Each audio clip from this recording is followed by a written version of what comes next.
بسم اللہ الرحمن الرحیم وصلی اللہ علی النبی الکریم رب اشرح لی صدری ویسر لی امری واحلل عقدۃ من لسانی یفقہوا قولی۔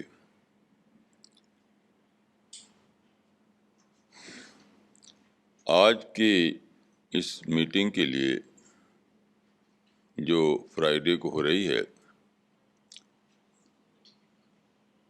آپ جانتے ہیں کہ فرائیڈے کی میٹنگ خاص طور پر سی پی ایس کی ٹیم کے ان لوگوں کے لیے ہوتی ہے جنہوں نے اپنے آپ کو اس مشن میں ڈیڈیکیٹ کیا ہے،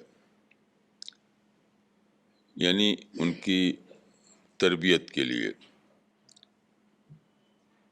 تو جمعہ کے اس میٹنگ میں جو نسبتاً بہت مختصر ہوتی ہے، وہ اتوار کی میٹنگ کے مقابلے میں اس کی نیچر الگ ہے۔ اتوار کی جو سنڈے کلاس جو ہوتی ہے، وہ آپ کہہ سکتے ہیں کہ وہ دعوتی کلاس ہے، لیکن جمعہ کی جو کلاس ہے یہ ہے تربیتی کلاس۔ تو اسی کے لحاظ سے ہم جمعہ کے دن بعض سبجیکٹ کو لیتے ہیں۔ آج میں یہ بتانا چاہوں گا کہ سی پی ایس کی ٹیم جو دعوتی ٹیم ہے، اس کی رسپانسبلٹی کیا ہے اور اس کو لائف ٹائم کے لیے کیا پلیج لینا ہے ڈائریکٹ خدا سے، کسی آرگنائزیشن سے نہیں، کسی فرد سے نہیں۔ تو آج کی اس میٹنگ کو میں شروع کرنا چاہوں گا۔ ہماری ٹیم کے 2 ممبرس ہیں، مسٹر رجت الملہوترا اور مسٹر نودیپ، تو ان کے ڈریم سے۔ تو سب سے پہلے میں رجت ملہوترا سے کہوں گا کہ اپنا ڈریم جو ہے، جو شاید ان کے بھائی کا ڈریم ہے، اس کو بیان کریں۔ Uh, Today I would like to narrate the dreams that my brother and my sister-in-law had a few days back. My brother lives in Singapore.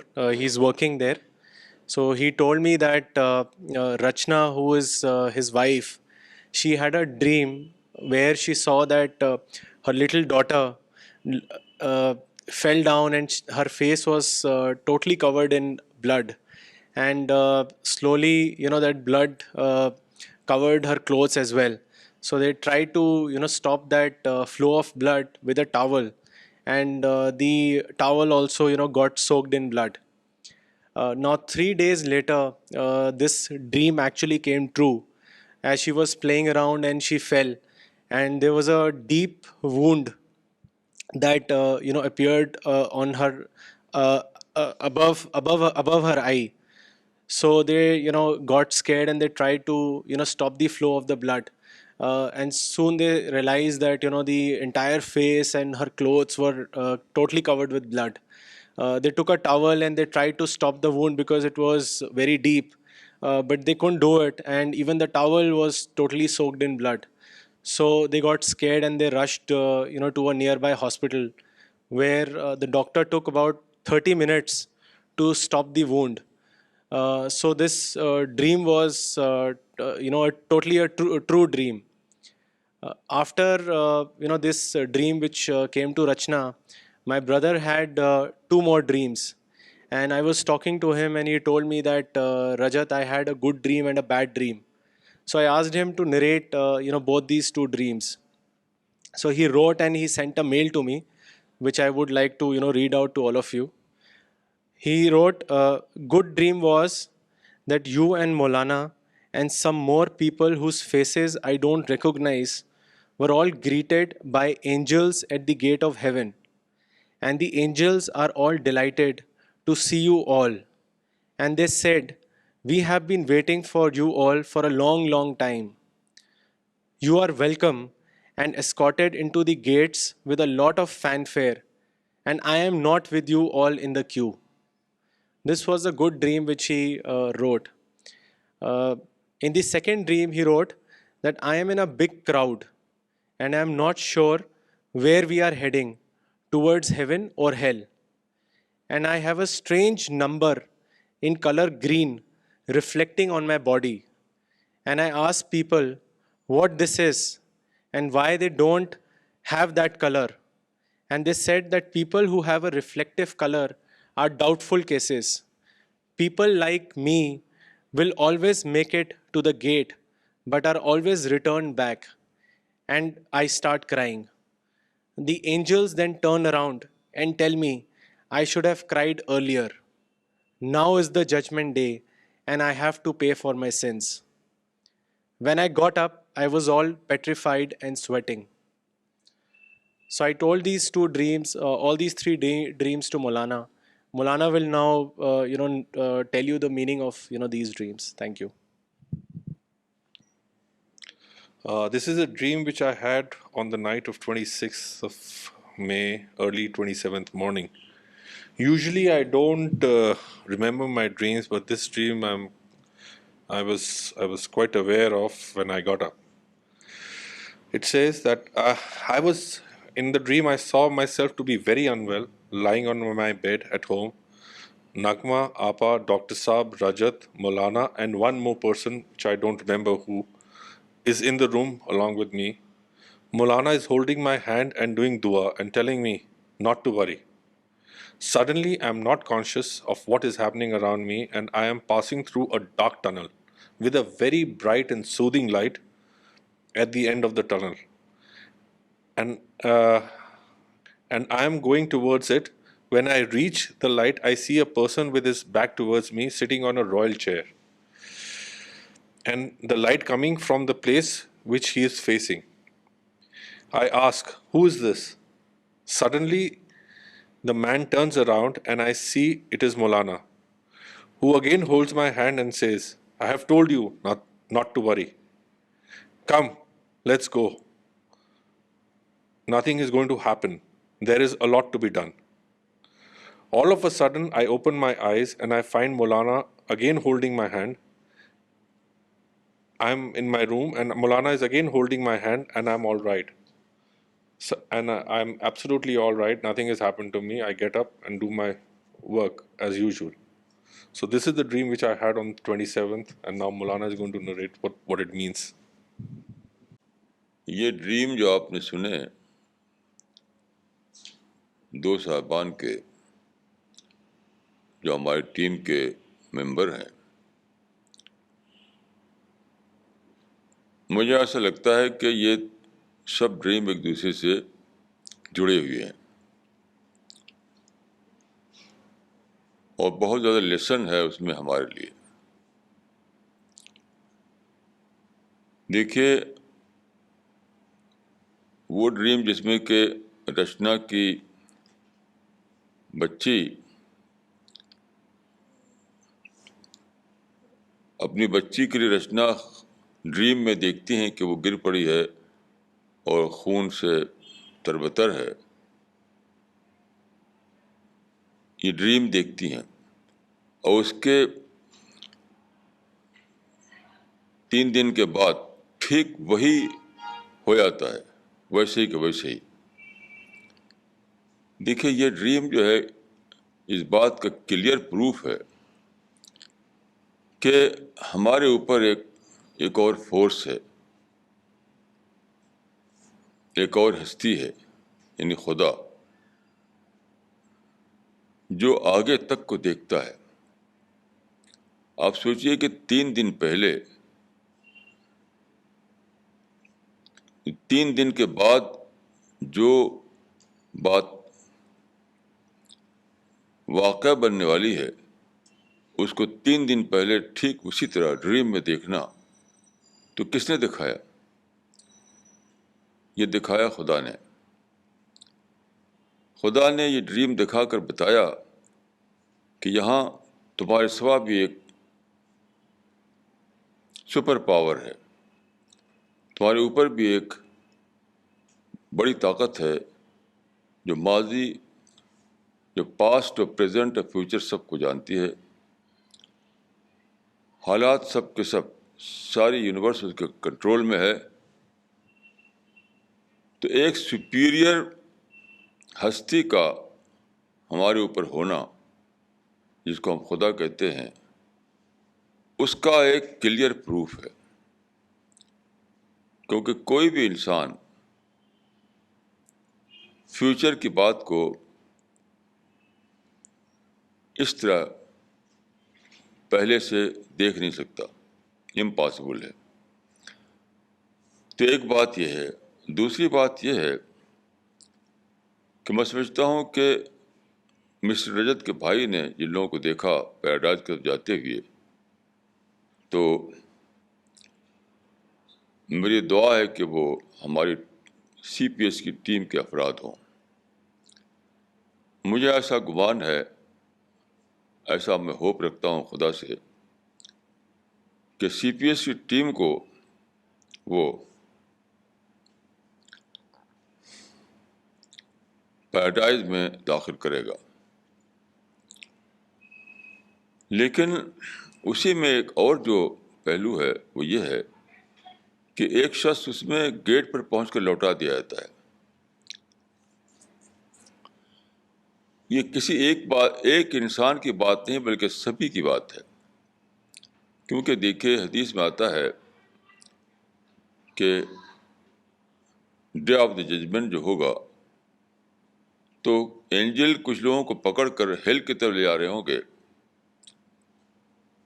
تو پرافٹ کہیں گے کہ یہ تو میرے کمپینین ہیں. پرافٹ کے جو کمپینین تھے 1,25,000، اس میں سے وہ ہوں گے. تو اینجل کہیں گے کہ آپ کے بعد، یعنی آپ کی ڈیتھ کے بعد یہ ہٹ گئے راستے سے، انہوں نے بدل ڈالا، جو پلیج لیا تھا اس پلیس سے ہٹ گئے یہ. تو پرافٹ کہیں گے کہ سوقن سوقن، وہ دور ہو، وہ دور ہو. تو پرافٹ کیا کہ جو کمپینین تھے ان کے لیے بھی یہ رسک ہے کہ اگر وہ راستے سے ہٹیں تو کمپینین ہوتے بھی ہوئے بھی وہ ہیل میں ڈال دیے جائیں گے. تو یہ ایک وارننگ ہے ہم سب کے لیے. ایک طرف تو گڈ ٹائڈنگ ہے کہ انشاءاللہ خدا ہمارے لیے پیراڈائز کا فیصلہ فرمائے گا، اور دوسری طرف اس میں یہ بھی ایک وارننگ ہے کہ پیراڈائز کسی کا رائٹ نہیں ہے. جسے آپ ایک گھر خریدیں، رجسٹری کروا لیں اپنے نام سے، سارے پیپرز کو پورا کر لیں تو آپ کا اس پر رائٹ ہو جاتا ہے. لیکن پیراڈائز کے اوپر کسی کا رائٹ نہیں ہے. پرافٹ نے خود اپنے بارے میں کہا، واللہ لا ادری واللہ لا ادری واللہ لا ادری وانا رسول اللہ ما یفعل بی ولا بکم. خدا کی قسم میں نہیں جانتا، خدا کی قسم میں نہیں جانتا، خدا کی قسم میں نہیں جانتا، اگرچہ میں خدا کا پرافٹ ہوں. کیا کیا جائے گا میرے ساتھ اور کیا کیا جائے گا تمہارے ساتھ؟ دیکھیے ایک بات کو سمجھ لیجئے کہ بلیور یا مومن دو سوچ کے بیچ میں ہوتا ہے. ایک طرف جب وہ دیکھتا ہے کہ جو خدا کی کتاب میں لکھا ہے، جو پرافٹ نے بتایا ہے، تو میں اس کو بدلے بغیر ٹھیک ٹھیک میں نے اس کو مانا اور اس کو فالو کیا. میں نے کوئی ڈس آنیسٹی نہیں کی. ایسا میں نے نہیں کیا کہ ایک بات کو میں سچ جانوں اور پھر میں اس کو نہ کروں. تو ایک طرف وہ اپنی آنیسٹی کو دیکھتا ہے،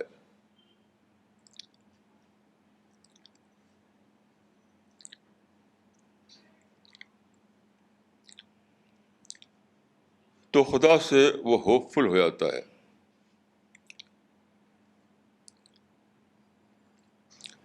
اس کے اندر یہ سوچ بنتی ہے کہ جب میں نے پوری آنیسٹی کے ساتھ خدا کے ورڈ کو لیا، خدا کے پرافٹ کی باتوں کو مانا، تو اپنی اس آنیسٹی کی بنا پر اس کے اندر ایک کنوکشن آتا ہے.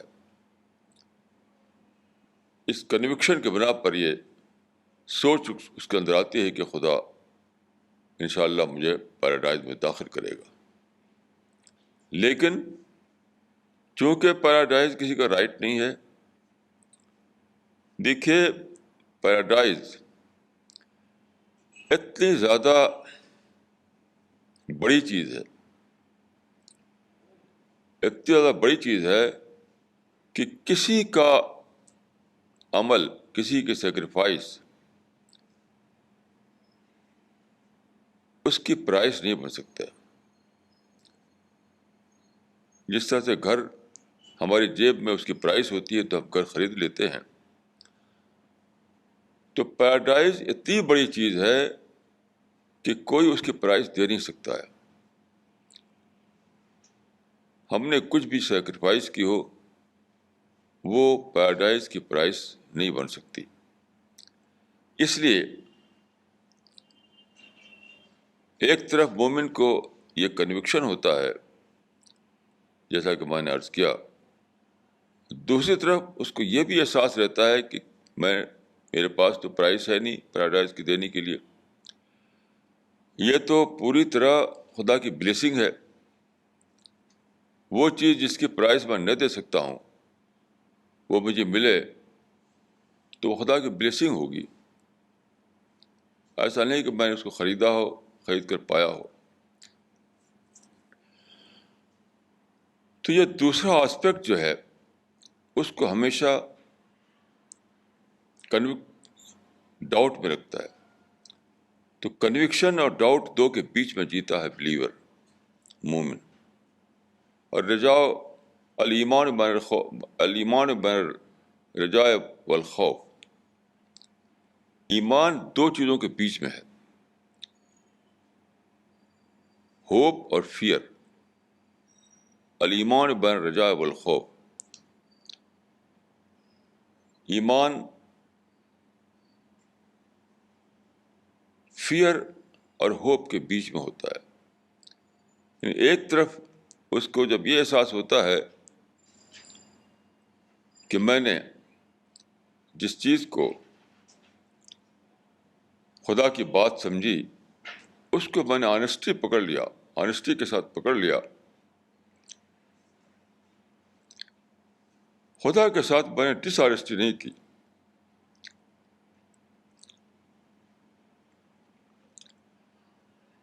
خدا کے بارے میں ہپوکریسی نہیں کی، میں نے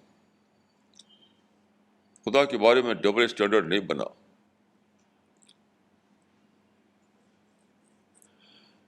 تو یہ چیز اس کے اندر ہوپ لاتی ہے.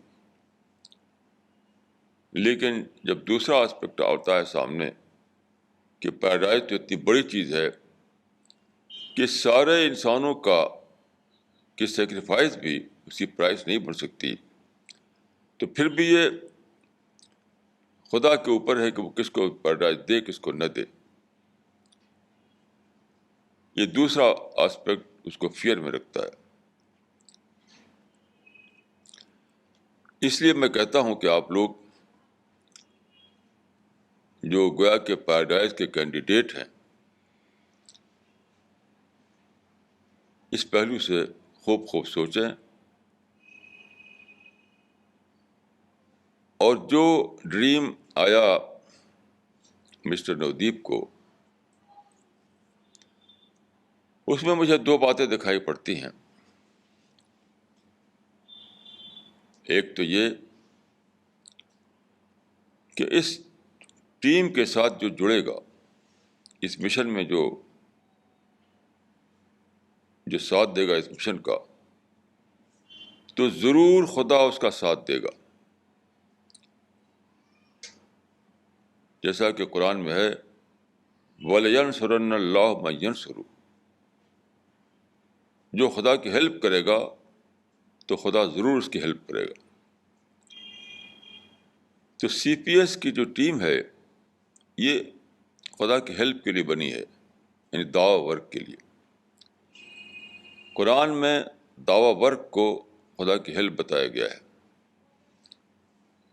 تو چونکہ ہم اور آپ خدا کی ہیلپ کے لیے جڑے ہیں اس مشن میں, تو قرآن کے اس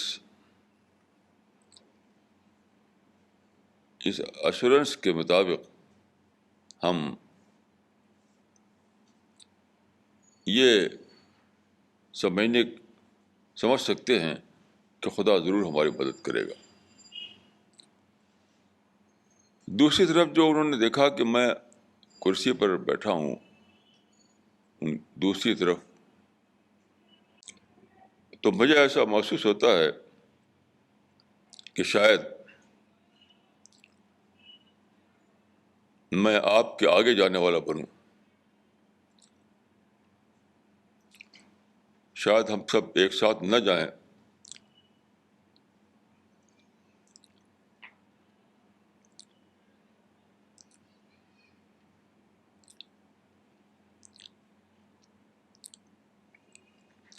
میں آپ کے آگے جانے والا بنوں. لیکن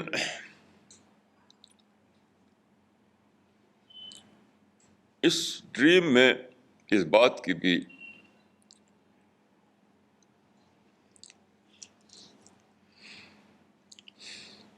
گڈ ٹائیڈنگ ہے کہ میں اور آپ ایک دوسرے سے جڑ چکے ہیں. میں اور آپ اب دوسرے سے الگ نہیں رہے.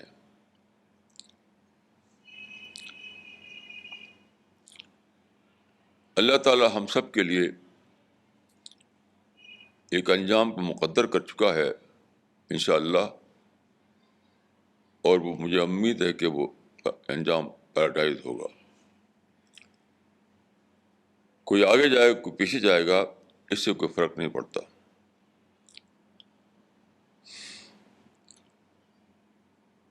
تو آپ لوگ ہر ایک اپنے دل میں خدا سے یہ پلیج لے, کسی انسان سے نہیں, کسی ٹیم سے نہیں, بلکہ خدا سے پلیج لے کہ خدایا جس سچائی کو تو نے میرے اوپر کھولا ہے, اب میں کبھی اس سچائی سے ہٹنے والا نہیں. خدا سے آپ اپنی تنہائیوں میں اپنے دل کی زبان سے یہ کہیں کہ خدایا جو سچائی تو نے کھولی ہے میرے اوپر, میں اب اس سے کبھی ہٹنے والا نہیں ہوں.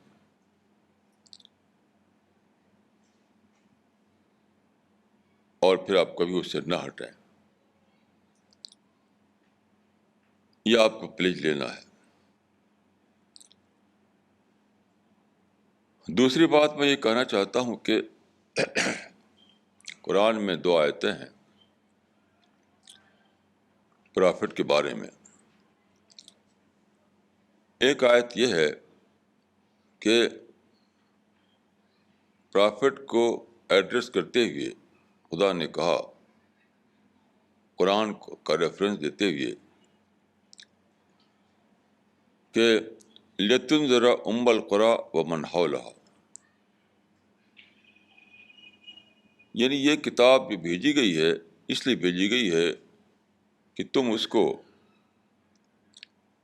مکہ والوں کو اور مکہ کے ایڈجسن جو ایریاز ہیں، جو سے ملے ہوئے علاقے ہیں، وہاں تک پہنچا دو.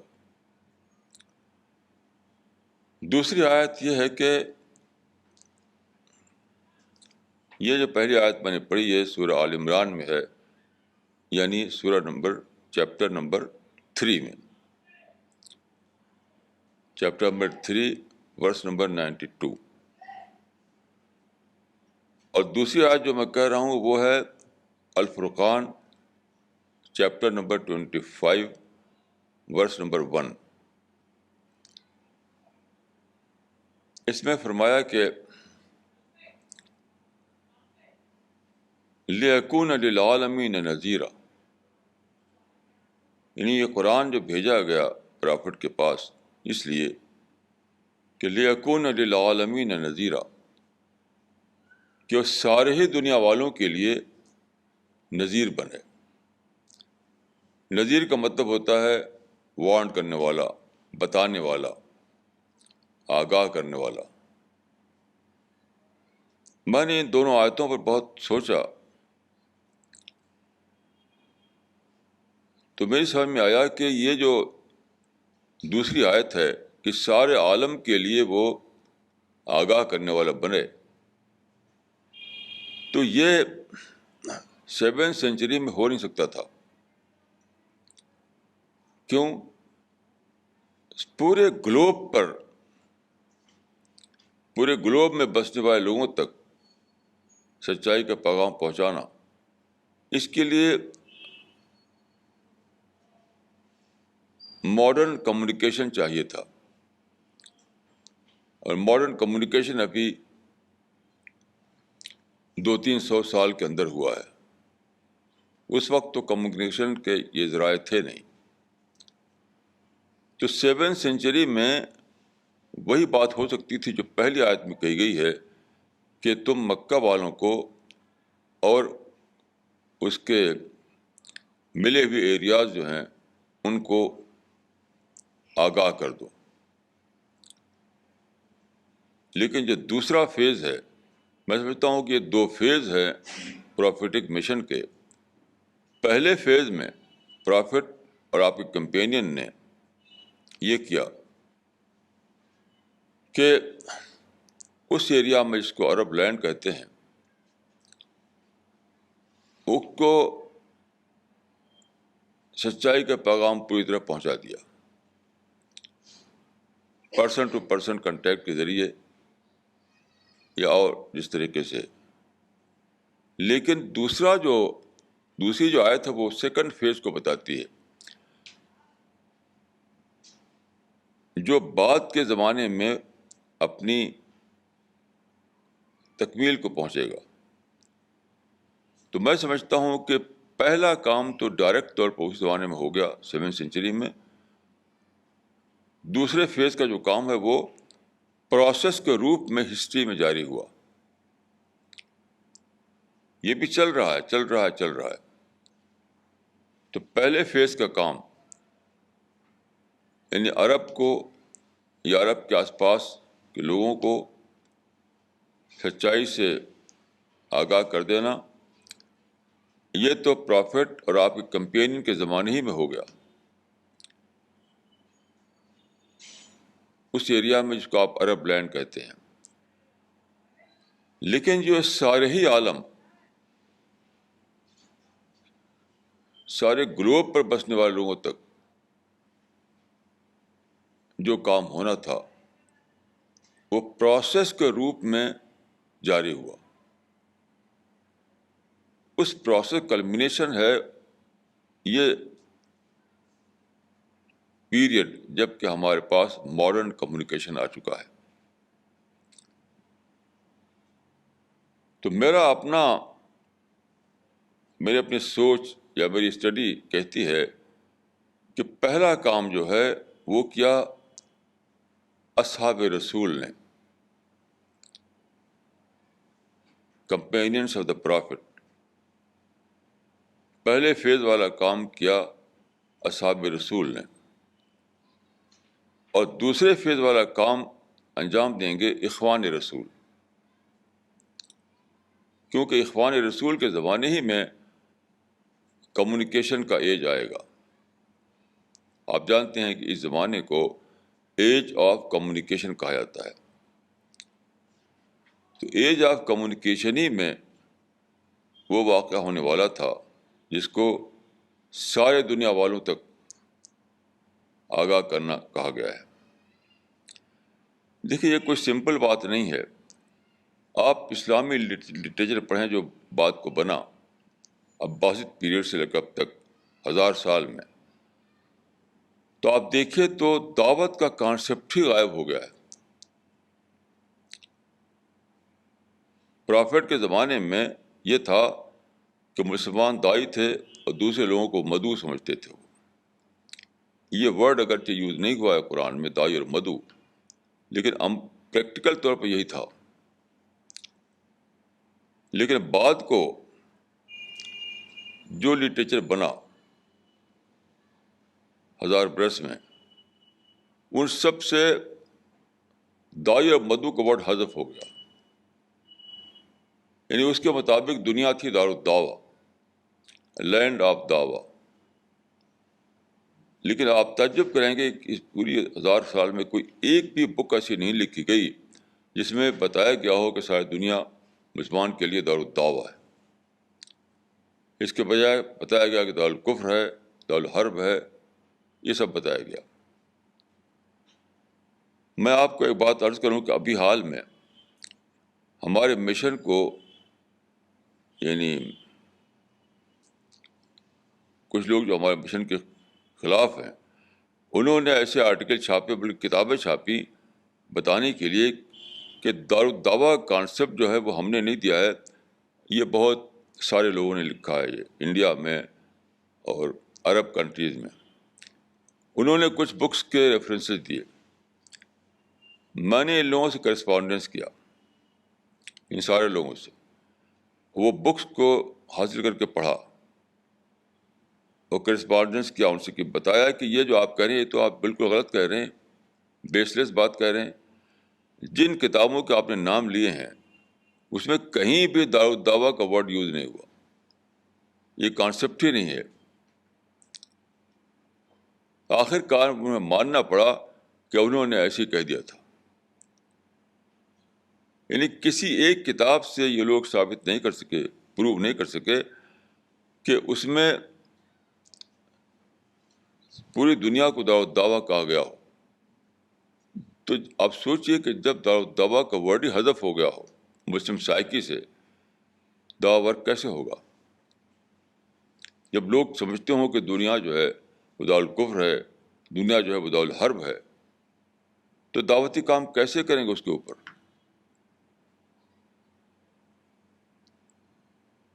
تو اللہ کے فضل سے ہمارا اس مشن جو ہے، اس مشن نے پہلی بار ہسٹری میں، 1000 سال کی ہسٹری میں، اس کانسیپٹ کو زندہ کیا کہ ساری دنیا مسلمان کے لیے دار الدعوہ ہے.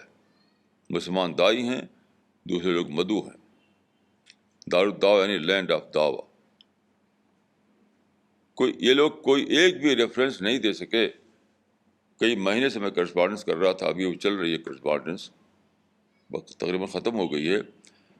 کوئی ایک بک، کوئی ایک رائٹر وہ نہیں پیش کر سکے جنہوں نے یہ بتایا ہو کہ پوری دنیا مسلمان کے لیے دار الدعوہ ہے. یہ اللہ کے فضل سے ہمارے مشن ہی نے پہلی بار یہ بات کہی ہے کہ ہم دائی ہیں، دوسرے لوگ مدعو ہیں. پوری دنیا ہمارے لیے دار الدعوہ ہے، لینڈ آف دعوہ. نہ دار الکفر ہے، نہ دار الحرب ہے. تو اللہ نے سب سے پہلے اس مشن کے ذریعے، اس کانسیپٹ کو زندہ کیا کہ ہم دائی ہیں، دوسرے لوگ مدعو ہیں، دنیا دار دعویٰ ہے. دعویٰ ورک مسلمان کی سب سے بڑی ذمہ داری ہے. یہاں پر میں عرض کروں گا کہ اصل میں ہوا کیا. عباسد پیریڈ سے ایک چینج آیا. دیکھیے ہر مذہب میں یہ چینج آتا ہے. مذہب جب شروع ہوتا ہے تو وہ ایک آئیڈیالوجی ہوتا ہے، بعد کو وہ ایک قوم کا کلچر بن جاتا ہے. کلچر جب کلچر بن جاتا ہے تو دوسرے انسان اس کا کنسرن نہیں ہوتے، اپنے لوگ کنسرن ہوتے ہیں.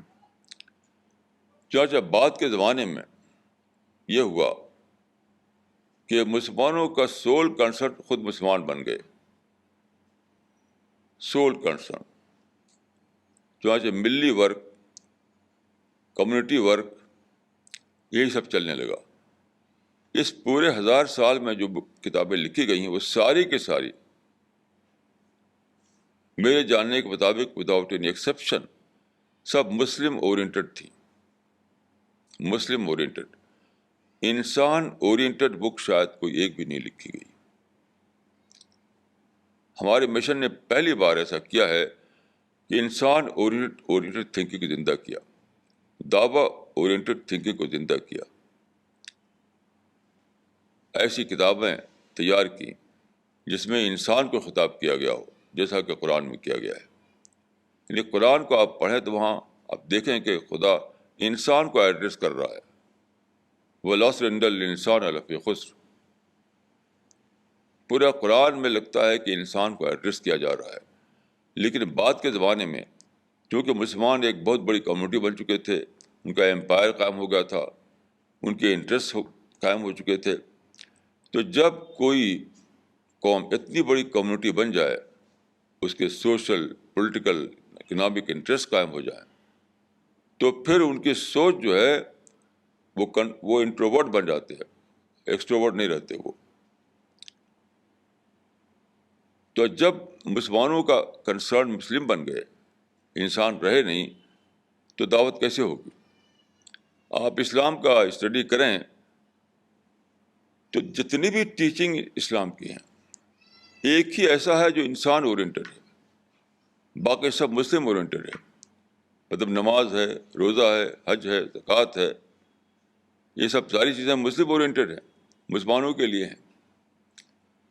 دعوت اللہ یا دعویٰ ورک جو ہے وہی ایک ٹیچنگ ایسی ہے جو عام انسان کے لیے ہے، اسی لیے وہ حذف ہو گیا. آپ دیکھیں ساری سرگرمیاں مسلمانوں میں زندہ ہیں. نماز خوب پڑھی جا رہی ہے، روزے خوب رکھے جا رہے ہیں، حج خوب کیا جا رہا ہے دھوم کے ساتھ، زکوٰۃ بھی نکالی جا رہی ہے، مدرسے ہیں، مسجدیں ہیں، انسٹیٹیوشنس ہیں، قرآن چھپ رہا ہے، حدیث چھپ رہی ہے، اسلامک بکس چھپ رہی ہیں. یعنی ساری سرگرمیاں جو کمیونٹی کی سرگرمیاں تھیں وہ چل رہی ہیں. ایک ہی سرگرمی نہیں ہے، ایک ہی ایکٹیویٹی نہیں ہے، وہ دعویٰ. کیونکہ دعویٰ ورک وہ ہے جو اس کا تعلق عام انسان سے ہے، لارجر ہیومینٹی سے ہے. ہمارے یہاں ایسی جماعتیں بنی ہیں جن میں باقاعدہ لکھا جاتا ہے اکرام مسلم، لیکن اکرام انسان کسی بھی جماعت میں نہیں. کیا پوری سوچ مسلم اورینٹڈ ہے، ساری ایکٹیویٹیز مسلم اورینٹڈ ہیں.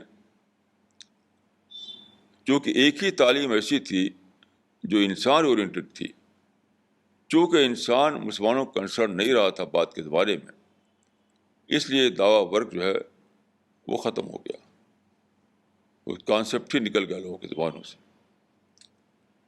تو حدیث میں آتا ہے کہ بدا الاسلام غریباً وسیعود کما بدا. اسلام جب شروع ہوا تو وہ لوگوں کے لیے ایک اسٹرینج چیز تھی، اسٹرینج، اجنبی. اب پھر وہ اجنبی ہو جائے گا. اس پر سوچ کرتے ہوئے میں نے سمجھا ہے کہ اسلام کی کیا چیز اسٹرینج ہوگی؟ دعویٰ. کیونکہ سب چیزیں تو ہو رہی ہیں، باقی چیزیں تو خوب دھوم سے ہو رہی ہیں. جو چیز اسٹرینج بن جائے گی وہ ہوگا دعویٰ ورک. وہی آج اسٹینج ہو گیا ہے. تو آپ لوگ جو ہیں، جو ہماری ٹیم ہے، وہ اسی اسٹینج ہو جانے والے دین کو زندہ کرنے کے لیے اٹھی ہے. آپ اپنے رول کو سمجھیے، اس کی جو ریوارڈ ملے گا اس کو سمجھیے، اور پوری ڈیڈیکیشن کے ساتھ میں جڑ جائیے. زندگی کا ایک بھی مومنٹ، اس میں ایک بھی لمحہ کسی اور کام میں نہ لگائیے. میری یہ دعا ہے کہ آپ ڈیڈیکیشن کے ساتھ، سیکریفائس کے ساتھ اس مشن میں لگیں، اور سوا ضروری جو آپ کی زندگی کی جو ضرورتیں ہیں ان کو چھوڑ کر کسی بھی دوسرے کام میں اپنے ٹائم کو ویسٹ نہ کریں. کیونکہ موت بہت قریب ہے، قیامت بہت قریب ہے. بہت جلد ہم خدا کے سامنے کھڑے ہونے والے ہیں. اس سے پہلے کہ ہم خدا کے سامنے ہم کو کھڑا کیا جائے اینجل کے ذریعے، ہم خود اپنے آپ کو خدا کے سامنے کھڑا کر دیں. جو کچھ بیتے گا اس وقت جب کہ اینجل آپ کو لے جائیں گے خدا کے سامنے، وہ سب کچھ بیت جائے آج ہی آپ کے پاس، آپ ہی کی زندگی، آج ہی آپ کی زندگی میں. یہ میری دعا ہے کہ اللہ تعالیٰ آپ کو صحیح سوچ دے، اس سوچ پر قائم رکھے، اور پیراڈائز کے راستے سے ہٹنے نہ دے. جیسا کہ ایک ڈریم میں آپ نے دیکھا، گیٹ پر پہنچ کر کے وہاں اینجل نے لوٹا دیا کہ وہ کام جو تم کو دنیا میں کرنا تھا اس کو وہی کیا جا سکتا تھا، یہاں نہیں کر سکتا. اقول قولی ھذا واستغفر اللہ لی ولکم اجمعین.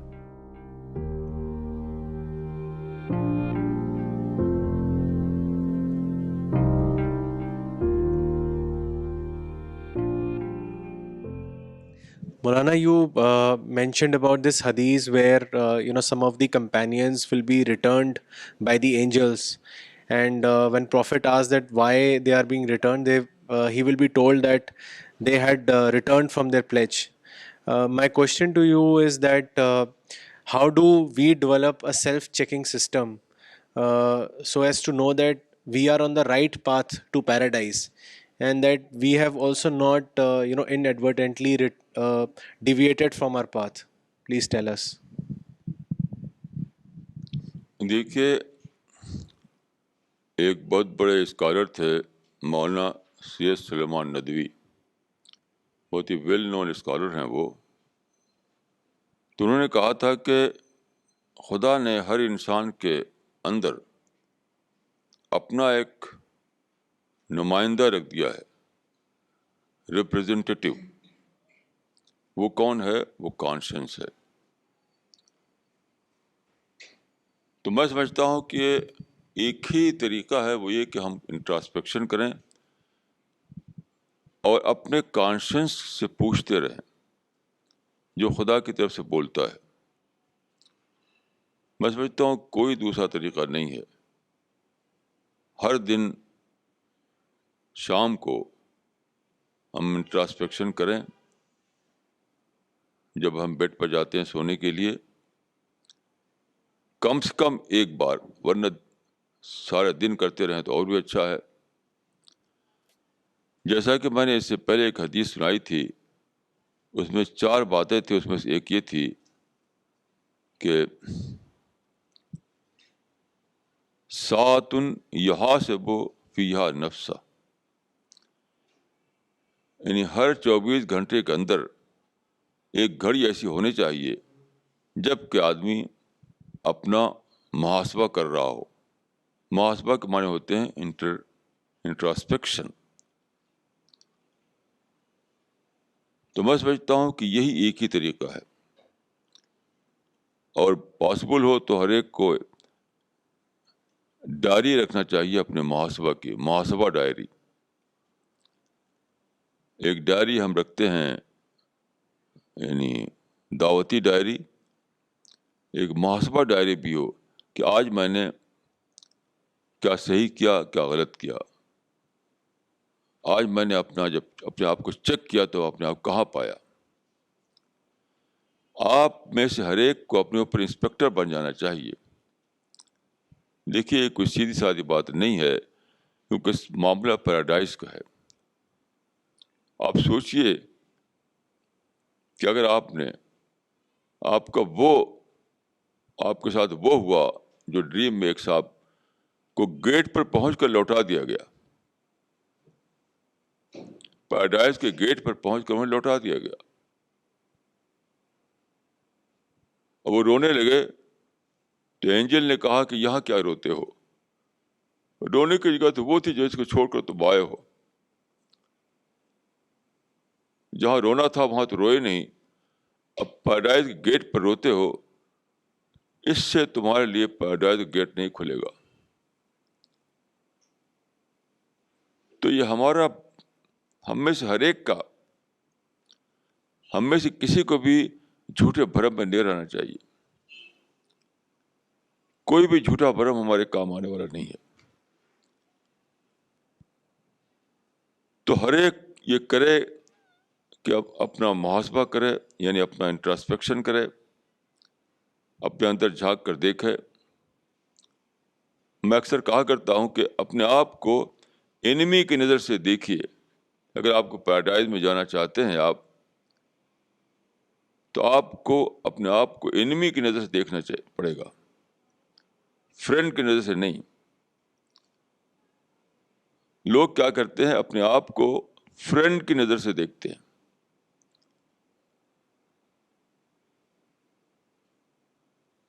مثلا آپ آئینے کے سامنے کھڑے ہوئے تو آئینہ آپ کو جیسا دکھا رہا ہے ویسے آپ نے سمجھ لیا کہ میں ویسے ہی ہوں. یہ بہت بڑی بھول ہے. آئینہ آپ کو ویسا نہیں دکھا رہا جیسے کہ آپ ہیں, وہ تو آپ کا انٹراسپیکشن دکھائے گا کہ آپ کیسے ہیں. اسی طرح سے ہر آدمی کا فرینڈ سرکل ہوتا ہے. اکثر لوگ فرینڈ کی بات بتائیں, فرینڈ میرے فرینڈ. میں سمجھتا ہوں کہ ایسا جھوٹے فرینڈ ہیں. فرینڈ کون بنتا ہے؟ جو آپ کی پریز کرے. پریز کرنے والوں کو لوگ فرینڈ سمجھ لیتے ہیں. تو فرینڈ کی زبان سے اپنے آپ کو نہ سمجھیے, آئینہ جیسا دکھائے آپ کو ویسا اپنے کو نہ سمجھیے. اپنے آپ کو انیمی کی نظر سے جانچیے, تب آپ پیراڈائز کے راستے پر چلیں گے, اور انشاءاللہ پیراڈائز کا گیٹ آپ کے لیے کھولا جائے گا. Maulana, you said a short while ago that dishonest people will not go to paradise. I want to know, what is dishonesty to God? دیکھیے, ڈس آنیسٹی نام ہے ڈپلیسٹی کا. یعنی آپ کا دل, میرا دل جس بات کو سچ مانے, جس بات کے سچ ہونے پر میں یقین کروں, تو میں اس پر نہ چلوں اور پھر بھی یہ ظاہر کروں کہ میں تو اسی پر چل رہا ہوں.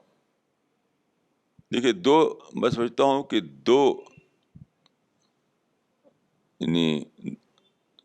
دو طرح کے کیس ہوتے ہیں. ایک یہ کہ خدا کے بک کو پڑھ کر یا خدا کے پرافٹ کو پڑھ کر میں نے جو بات جانی اس کو میں نے پکڑ لیا, جو میں نے جانا اس پر میں ویسے ہی کرنے والا بن گیا. ایک کیس یہ ہے. ایک کیس یہ ہے کہ جو میں نے جانا اس پر میں پوری طریقے سے کرنے والا تو نہ بن سکا, لیکن ریپینٹنس میرے اندر رہا. میں نے ہمیشہ اس بات کو کہا کہ میرے اندر کمیاں ہیں. اپنے بارے میں بار بار یہ کہتا رہا کہ I was wrong, I am wrong. یہ بھی ایسے لوگ بھی خدا کے ہاں انشاءاللہ بخشے جائیں گے. وہ آدمی کبھی بھی نہیں بخشا جائے گا کہ دل سے تو سمجھتا ہو کہ میں سچائی پر نہیں ہوں، زبان سے اپنے کو سچ ہونے کا دعویٰ کرے، کلیم کرے، جس کو کہتے ہیں ہپوکریٹ. ہپوکریٹ قسم کے لوگ کے بارے میں قرآن میں آیا ہے ان المنافقین فی الدرک الاسفل من النار، کہ ہپوکریٹ لوگ ہیل کے سب سے خراب درجے میں ہوں گے. تو جہاں تک میں نے سمجھا ہے قرآن سے کہ 3 گروپ ہیں. ایک گروپ وہ کہ جس نے جتنا جانا اس پر اس نے عمل کیا. تیسرا گروپ وہ ہے کہ جس نے جتنا جانا اس پر وہ عمل نہ کر سکا، لیکن دل سے اس نے مانا کہ میں عمل نہیں کر پا رہا ہوں، منہ سے بولا وہ کہ میں غلط ہوں، اور خدا سے دعا کرتا رہا، اور خدا سے دعا کرتا رہا، یعنی اپنے کو چھپایا نہیں، اور خدا سے دعا بھی کرتا رہا. اس کی بھی انشاءاللہ بخشش ہو جائے گی. لیکن تیسرے قسم کے لوگ کہ وہ جانے کہ سچائی یہ ہے پھر بھی اس کو فالو نہ کریں، اور زبان سے یہ کہیں کہ ہم تو زبان سے جھوٹا جسٹیفیکیشن دیتے رہیں، جھوٹے طریقے سے اس کو پیش اپ کرتے رہیں، جھوٹے طریقے سے اپنے کو یعنی رائٹ پرسن بتانے کی کوشش کرتے رہیں، جس کو ہپوکریٹ کہا جاتا ہے. تو ہپوکریٹ کے لیے خدا کے یہاں معافی نہیں ہے. Hindus generally ask why human beings suffer. According to their religious belief, they suffer because of their deeds in the last birth, and therefore their life is already destined. In this context, how should we explain to them the reason of suffering and concept of destiny in Islam? دیکھیے پچھلے جنم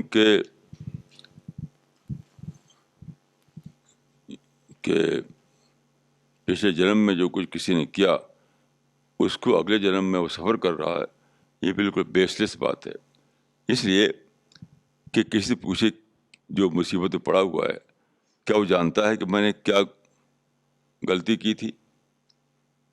یہ تو بالکل ہی ایک کہانی مجھے معلوم ہوتی، مائتھالوجی، کہ جب مجھے پتہ ہی نہیں ہے تو میں کیسے کہا جائے گا کہ میں اس کو سفر کر رہا ہوں، اس کو پنشمنٹ مجھے دیا جا رہا ہے.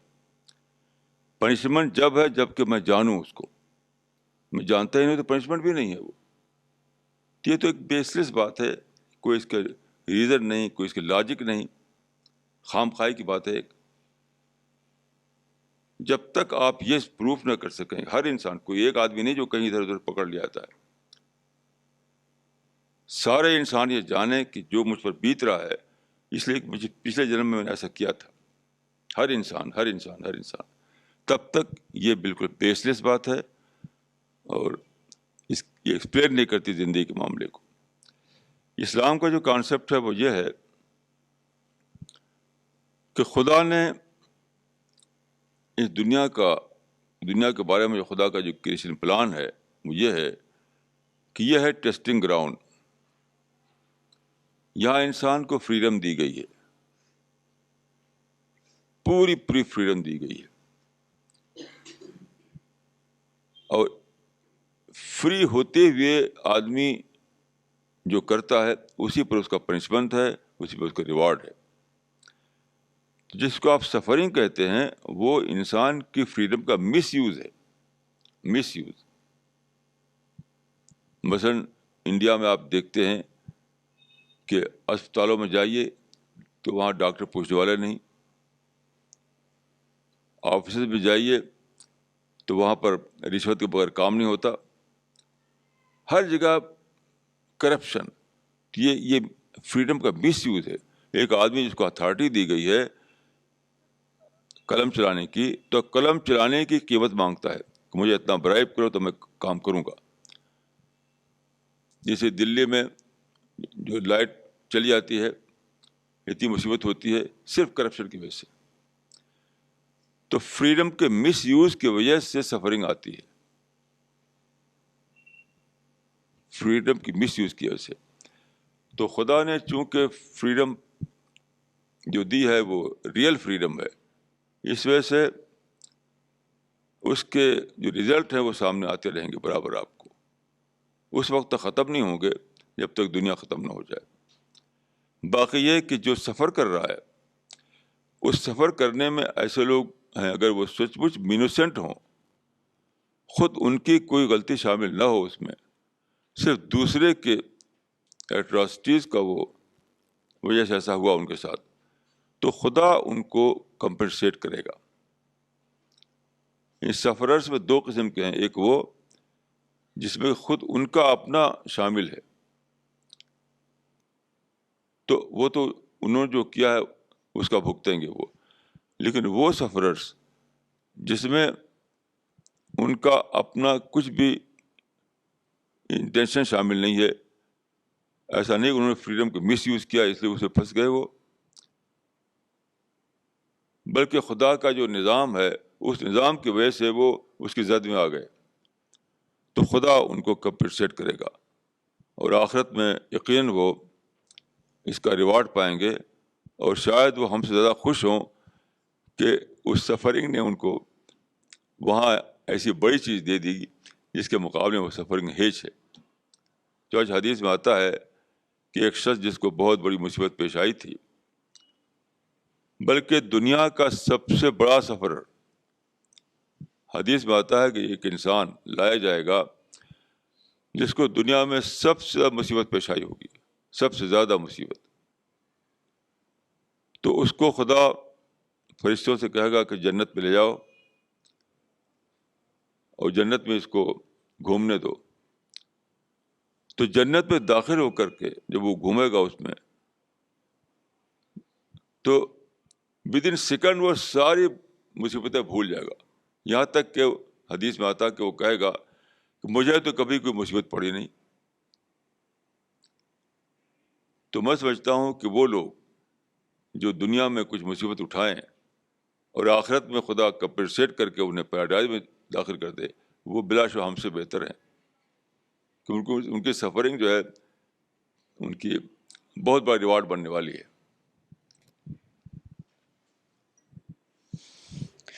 Munasab, many Sufis say one who is a spiritual person should not concentrate on anything other than God. They should not even set heaven as their goal, for that would amount to a distraction from their constant remembrance of God. How do you comment upon this? دیکھیے یہ بات بالکل بیس لیس ہے. بیس لیس میں اس لیے کہہ رہا ہوں کہ کوئی بات بھی جو اسلام کے ریفرنس میں کہی جائے تو ہمارے پاس ایک کرائیٹیرین جسے ہم جج کریں کہ وہ ٹھیک ہے کہ نہیں ٹھیک ہے. تو جب ہم دیکھتے ہیں جو کرائیٹیرین ہے وہ کون ہے, پرافٹ اور آپ کے کمپینین, انہوں نے کبھی ایسی بات نہیں کہی. یہ بات نکالی ہے 200 سال بعد ہونے والے صوفیوں نے. تو حدیث میں آتا ہے کہ من احدث فی امرنا ھذا ما لیس فیہ فہو رد, کہ جو آدمی ہمارے دین میں کوئی نئی بات نکالے جو ہم نے نہ کہی ہو تو وہ ریجیکٹڈ ہے. میں سمجھتا ہوں کہ صوفیوں کے یہ کہنا ریجیکٹڈ ہے, وہ اسلام سے اس کا کوئی تعلق نہیں ہے. کیونکہ جب تک کوئی چیز, دیکھیے ہمارے پاس ایک کھلا ہوا کرائیٹیرین ہے, وہ ہے قرآن اور سنت یا پرافٹ اور آپ کے کمپینین. اس سے جو چیز ثابت ہو وہی اسلام ہے, جو ثابت نہ ہو وہ اسلام نہیں ہے. تو صوفیوں کے کہنا بالکل بیس لیس ہے. کوئی بھی اس کا پروف نہ قرآن میں ہے نہ حدیث میں ہے, نہ کبھی کمپینین کسی کمپینین نے ایسا کہا, نہ پرافٹ نے ایسا کہا. تو سمپل صرف یہی بات اس کو ریجیکٹ کرنے کے لیے کافی ہے کہ جو اصل کرائیٹیرین ہے اس پر جب جج کرتے ہیں ہم اس کو, تو یہ اس پہ پوری نہیں اترتی. Imran, I have a question. How do we inculcate contentment in ourselves?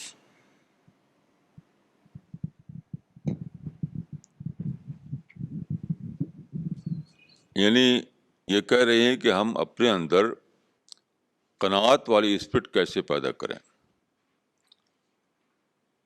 Contentment کے لیے جو ورڈ ہے عربک میں وہ قناعت ہے. دیکھیے حدیث میں اس کا جواب دیا گیا ہے بہت سمپل. دیکھیے وہ یہ ہے کہ تم اپنے سے اوپر کو اپنے آپ کو اپنے سے اوپر سے کمپیئر نہ کرو. اگر تم اپنے سے اوپر جو ہے اس سے کمپیئر کرو گے تو اس سے تمہارے اندر ڈسکنٹینٹ پیدا ہوگا کہ اس کے بعد اتنا ہے میرے اندر اتنا کم ہے.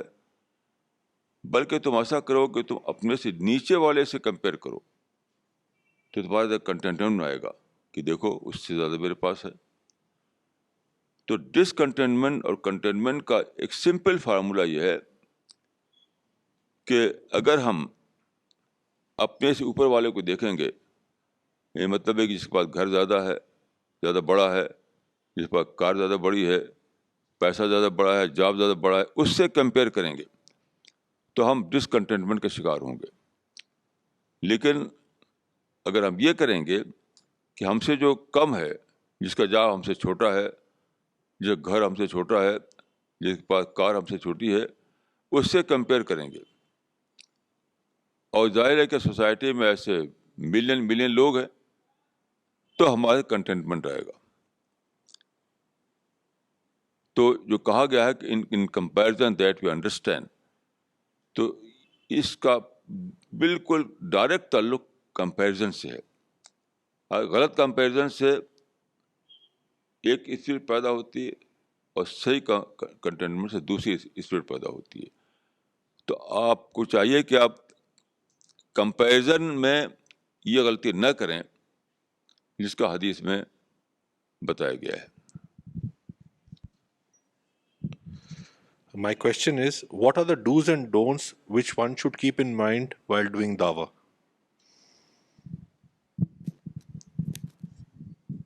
لیکن میں سمجھتا ہوں کہ کوئی بہت لمبی لسٹ نہیں ہے، کوئی لمبی لسٹ نہیں ہے. میں تو سمجھتا ہوں کہ 2 چیزوں کی امپورٹنس ہے جو قرآن میں بتائی گئی ہیں. قرآن میں 2 ورڈ یوز ہوئے ہیں، انی لکم ناصح امین. نصح اور امانت. نصح کا مطلب ہوتا ہے وہ ویل وشنگ، یعنی مدعو کا ویل وشر ہونا. ایک یہ بتایا گیا ہے کہ ناصح ہونا یعنی مدعو کے بارے میں دائی ویل وشر ہو، اس کا خیر خواہ ہو. اور دوسرا امین ہو. امین کے معنی آنیسٹ اس سینس میں کہ وہی بات کہے جو خدا نے کہی ہے، اس کو گھٹائے بڑھائے نہیں، وہی بات کہے. تو 2 ہی چیز یہ قرآن میں بتائی گئی ہے، ویل وشر ہونا اور وہی بات کہنا جو خدا نے کہی، کہنے کے لیے کوئی دوسری بات نہیں. جیسے آج کل کے زمانے میں آپ دیکھیے کہ دعوت کے نام سے کام شروع کریں گے اپنا کام اور اس کو لڑائی بنا دیں گے کہ ہم اپنے رائٹ کے لینے کے لیے ہم لڑتے ہیں اور جسٹس لینے کے لیے لڑتے ہیں. تو یہ سب لڑائیاں جو جسٹس کے نام پر یا رائٹ کے نام پر کی جائیں وہ سب بیس لیس ہیں، ان کا دعوت سے کوئی تعلق نہیں ہے. تو قرآن سے ہٹ کر کوئی دعوت کانسیپٹ نہیں بنانا چاہیے آدمی کو. یہ مطلب ہے آنیسٹی کا. یہاں تیسری چیز جو قرآن میں بتائی گئی ہے وہ ہے صبر. رب کا فصبر. دائی کے لیے صبر کرنا بہت ضروری ہے، پیشنس. کیونکہ جس کے سامنے آپ دعوت دینے جا رہے ہیں تو وہ عین ممکن ہے کہ نگیٹو رسپانس دے، ایسی باتیں کہے جو آپ کے لیے پرووکیٹو ہوں. تو اگر آپ سچے ویل وشر ہیں تو آپ کو ٹالریٹ کرنا چاہیے, برداشت کرنا چاہیے, صبر کرنا چاہیے. کیوں؟ صبر کرنے سے دعوی ورک کنٹینیو رہتا ہے, جس کو میں کہتا ہوں سسٹین دعوی ورک, سسٹینیبل دعوی ورک. دیکھیے سسٹینیبل دعوی ورک جو ہے وہ صرف اس وقت چلتا ہے جب آپ صبر کرنے پر تیار ہوں. اگر ہم صبر کرنے پر تیار نہ ہوں تو سسٹینیبل دعوی ورک کبھی بھی نہیں ہوگا. تو قرآن سے یہ 3 چیزیں میں نے سمجھی ہیں. پہلی بات یہ کہ آدمی مدعو کے بارے میں ویلوشر ہو. نمبر 2, اسی چیز کو دعوت کا پوائنٹ بنائے, یعنی پوائنٹ آف دعوت صرف اسی کو بنائے جو قرآن میں بتایا گیا ہے, کسی اور چیز کو پوائنٹ آف دعوت نہ بنائے وہ. اور تیسری چیز یہ کہ وہ ہر حال میں صبر کرنے پر تیار رہے, تاکہ داعی اور مدعو کے درمیان نارمل سی کبھی نہ ٹوٹے, نارمل تعلق ہمیشہ باقی رہے. یہ 3 چیزیں میری سمجھ میں آئی ہیں قرآن حدیث سے.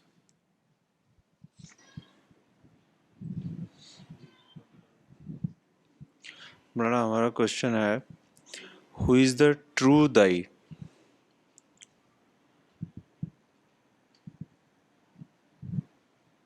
بس سچا دائی کون ہے؟ میں سمجھتا ہوں کہ یہ سوال بہت ہی سمپل ہے, اس لیے کہ پرافٹ سچے دائی تھے. پرافٹ یعنی بہترین ماڈل ہے ہمارے لیے سمجھنے کا کہ سچا دائی کون ہے. میں آپ کو 2 واقعہ عرض کرتا ہوں, اس سے آپ سمجھ سکتے ہیں سچا دائی کون ہے. پرافٹ کو جب آپ کو پرافٹ بنایا گیا 610 عیسوی میں, تو آپ نے مکہ میں وہاں پر ایک اسٹیج کہنا چاہیے, ایک راک تھی, صفا اس کا نام تھا. اس راک کے اوپر کھڑا ہو کر آدمی یعنی لوگوں کو پکارتا تھا تو لوگ اکٹھا ہو جاتے تھے وہاں. تو وہ راک جو تھی وہ گویا کہ اسٹیج تھا. وہاں آپ نے پکارا, مکہ کے لوگ اکٹھا ہوئے. تو آپ نے کیا کہا؟ آپ نے یہی کہا کہ تم لوگ مرنے والے ہو, کوئی انسان دنیا میں ہمیشہ جیے گا نہیں, اور مرنے کے بعد کیا ہے؟ وَإِنَّهَا لَجَنَّةٌ أَبَدًا أَوْ لَنَارٌ أَبَدًا.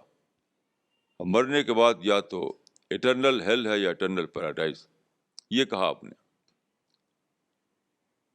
یعنی صفا کا جو راک تھا اس پہ کھڑے ہو کر مکہ والوں کو جو آپ نے میسج دیا وہ بس اتنا ہی تھا. یہ کتابوں میں موجود ہے, آپ دیکھ سکتے ہیں. کیا آپ نے کہا کہ یاد رکھو تم کو مرنا ہے, ہمیشہ زندہ نہیں رہو گے, اور مرنے کے بعد کیا ہے؟ وَإِنَّهَا لَجَنَّةٌ أَبَدًا أَوْ لَنَارٌ أَبَدًا. اس کے بعد یا تو ہمیشہ کی ہیل ہے یا ہمیشہ کی پیراڈائز. تو آتا ہے کہ ابو لہب بھی اس میں موجود تھا, جو آپ کا بہت مخالف بن گیا. اس نے کہا کہ تبا لک سائر اليوم اما جماعتنا الا لہذا. سارے دن تمہارا برا ہو کہ یہی بتانے کے لیے تم نے ہم کو بلایا تھا یہاں پر. اس کو یہ بات تو چھوٹی سی لگی. تو دائی وہ ہے جس کو یہی بات سب سے بڑی لگے, اور غیر دائی وہ ہے جس کو یہ بات چھوٹی لگے. پولیٹیکل سلوگن, بڑے بڑے کمیونٹی ورک اس کو بڑے بڑے دکھائی دیں. میں سمجھتا ہوں اس کمپیریزن میں آپ سمجھ سکتے ہیں کہ دائی وہ ہے جس کی نظر میں سب سے بڑی بات یہی لگے کہ مرنا ہے, مرنے کے بعد ڈے آف ججمنٹ ہے, اکاؤنٹیبلٹی ہے, ہیل اور پیراڈائز ہے. یہ بات سب سے بڑی لگے اس کو. اور غیر دائی وہ ہے جس کو یہ بات چھوٹی لگے کہ یہ کون سی بات ہے. بڑی بڑی باتیں اس کو وہ لگیں کہ بڑے بڑے کراؤڈ ہوں, بڑے بڑے نعرے ہوں, بڑے بڑے وہاں اسپیچز دی جا رہی ہوں, میڈیا میں چھپ رہا ہو. تو بہرحال سچا تھا. اور دوسری بات یہ کہ جب آپ مدینہ گئے, اتنا زیادہ آپ کے ساتھ ظلم ہوا تھا مکہ میں, وہاں گئے تو آپ نے ظلم کا کوئی ان ڈائریکٹ وے بھی کوئی ریفرنس نہیں دیا, جیسا کہ آج کل لیڈر لوگ کرتے ہیں. کچھ بھی ریفرنس اس کا نہیں, بلکہ آپ نے یہ کہا کہ اتقوا النار ولو بشق تمرہ, اے لوگوں اپنے آپ کو ہیل سے بچاؤ, چاہے کھجور کا ایک ٹکڑا دے کر ہی کیوں نہ ہو. مطلب کچھ بھی کرو جو تمہارے بس میں ہے, جو تمہارے بس میں, وہ سب کچھ کر کے اپنے آپ کو ہیل سے بچاؤ اور پیراڈائز کا مستحق بناؤ اپنے آپ کو. تو دیکھیے اب مکہ میں بھی یہی میسج دیا آپ نے, اور مدینہ بھی یہی میسج دیا آپ نے. تو میں دیکھ سچا دائی وہ ہے جس کو سب سے بڑی بات یہ لگے کہ ڈے آف ججمنٹ آنے والا ہے, ہم اکاؤنٹیبل ہیں خدا کے آگے, اور پھر ہمیں ایٹرنلی یا تو پیراڈائز میں جانا ہے یا ہیل میں جانا ہے. یہ بات سب سے بڑی بات لگے, اسی کو دنیا کو بتائے, اسی کے لیے اپنے آپ کو ڈیڈیکیٹ کر دے, وہی سچا دائی ہے. Maulana, I want to know what Quran says about our duty towards a parent. قرآن میں سورہ لقمان میں اس کا جواب دیا گیا ہے. اس میں بتایا گیا ہے کہ اپنے پیرنٹ کی بات مانو. ایکسیپشن صرف یہ بتایا گیا ہے کہ اگر وہ شرک کے لیے کہیں تو شرک کی بات نہ مانو. یعنی اس کا دوسرا مطلب یہ ہوا کہ ایک ہے فیملی افیئرس, تو فیملی افیئرس میں پیرنٹ کی بات مانو, لیکن جب گاڈ کی بات آ جائے, یعنی گاڈ میں اور پیرنٹ میں جب ٹکراؤ کی بات آ جائے, تو اس وقت گاڈ کی بات ماننا ہے, پیرنٹ کی بات نہیں ماننا ہے. لیکن جب تک گاڈ سے ٹکراؤ نہ ہو تب تک پیرنٹ ہی کی بات ماننا ہے. یہ سورہ لقمان سے پتہ چلتا ہے.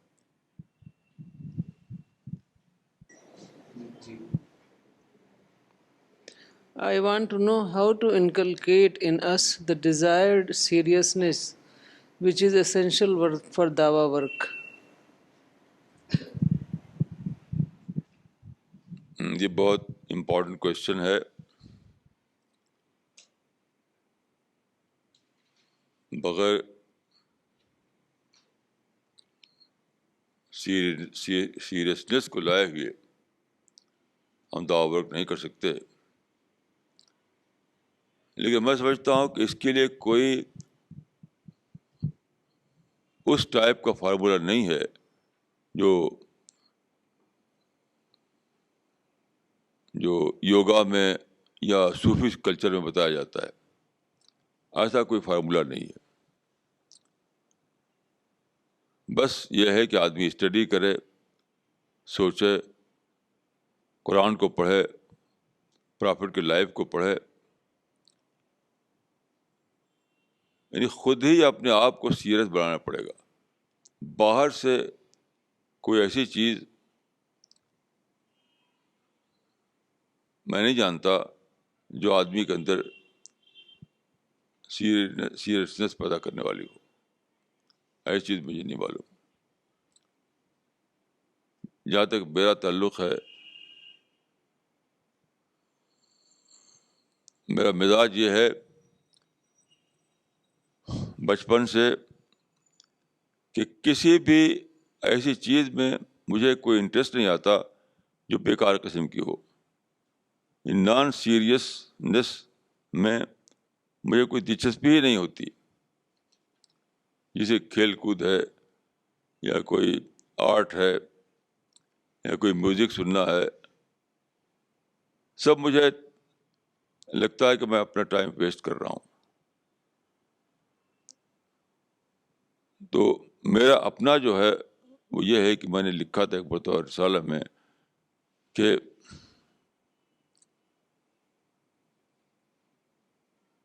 آدمی کو چاہیے کہ وہ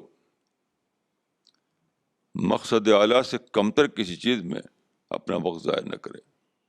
یہ جو ہائر جو ٹارگیٹ اس کا ہے اس سے کبھی نہ ہٹے. اپنے اندر یہ صلاحیت پیدا کرے کہ اس سے کم والی چیز میں اس کو انٹرسٹ ہی نہ آئے, اس کو کوئی شوق ہی نہ ہو. مثلا آپ مجھے دنیا کا سب سے اچھا ٹی وی دے کر کے ایک بہت اچھا کمرہ ہو, ساری لگژری اس کے اندر ہو, اور ایک سب سے اچھا ٹی وی بھی ہو, مجھے بند کر دیں, تو یقین کیجیے کہ مجھے وہ پریزن معلوم ہوا, پریزن. مجھے کوئی اس میں انٹرسٹ نہیں آئے گا. تو بہرحال اپنے تجربے کو دیکھتے ہوئے میں یہی کہوں گا کہ ہر آدمی خود ہی اپنے اندر ایسا کر سکتا ہے. کوئی اور ٹیکنیک ایسی نہیں ہے کہ اس ٹیکنیک سے آدمی کے اندر یہ بات آ جائے.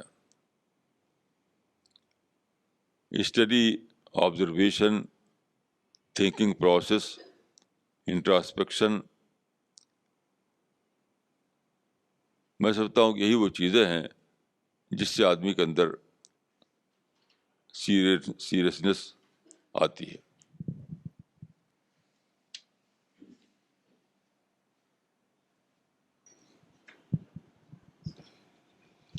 Maulana, although I know the importance of dawa, I'm not able to strike a conversation to do it with a potential madhu.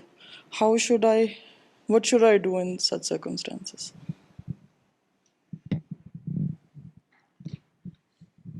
بھائی دیکھیے, یہ ضروری نہیں ہے کہ ہر آدمی ڈائریکٹ طور پر خود ہی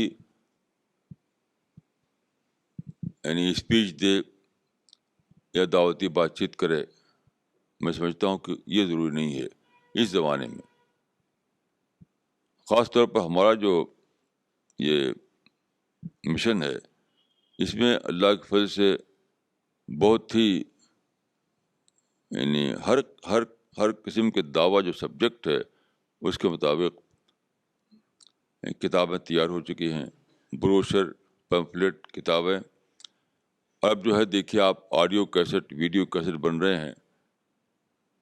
تو اب آدمی کے لیے دو شکلیں ہیں, یا تو خود وہ اسٹڈی کر کے اپنے اندر یہ صلاحیت پیدا کرے کہ خود ہی وہ دعویٰ ورک کرے. لیکن یہ ضروری نہیں رہا. اب تو یہ ہے کہ وہ لٹریچر کو پھیلائے, وہ کیسٹ کو پھیلائے, یہ سارے کام جو ہیں وہ کرے. یہ تو بس بتاؤ ہر آدمی کر سکتا ہے, اس میں کوئی رکاوٹ ہی نہیں ہے. دیکھیے, اگر آپ یہ چاہیں کہ خود ہی بہت ہی پرفیکٹ انداز میں دعویٰ ورک کریں تو وہ بہت کافی اسٹڈی کے بغیر نہیں ہو سکتا ایسا. یہ دیکھیے پرسوں میرے پاس ٹیلیفون آیا حبیب بھائی کا, تو حبیب بھائی کو اسپیچ دینا تھا کہیں, تو انہوں نے بتایا کہ میں وہاں یہ بولنے جا رہا ہوں. تو اس میں وہ یہ کہنے والے تھے کہ اسلام آئیڈیل پرسنالٹی بناتا ہے, آئیڈیل سوسائٹی بناتا ہے, یہ سب. تو میں نے کہا کہ دیکھیے یہ دعویٰ ورک نہیں ہے. ہم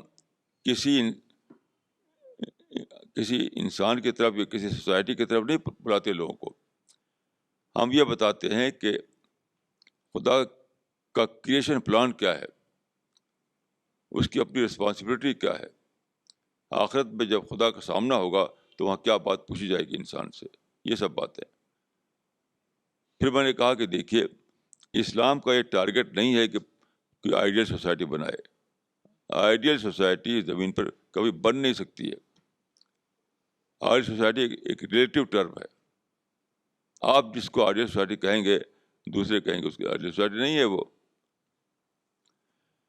تو آئیڈیل سوسائٹی نہ تو کبھی بن سکتی ہے اور نہ آئیڈیل سوسائٹی کی طرف ہمیں بلانا چاہیے کسی کو.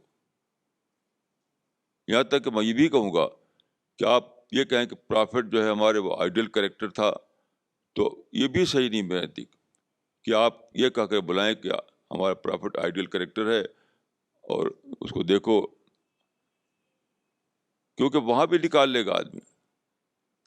وہ آدمی کہے گا کہ آپ کہتے ہیں کہ آئیڈیل پرافٹ تھے تو اتنی ساری شادیاں کیوں انہوں نے کی؟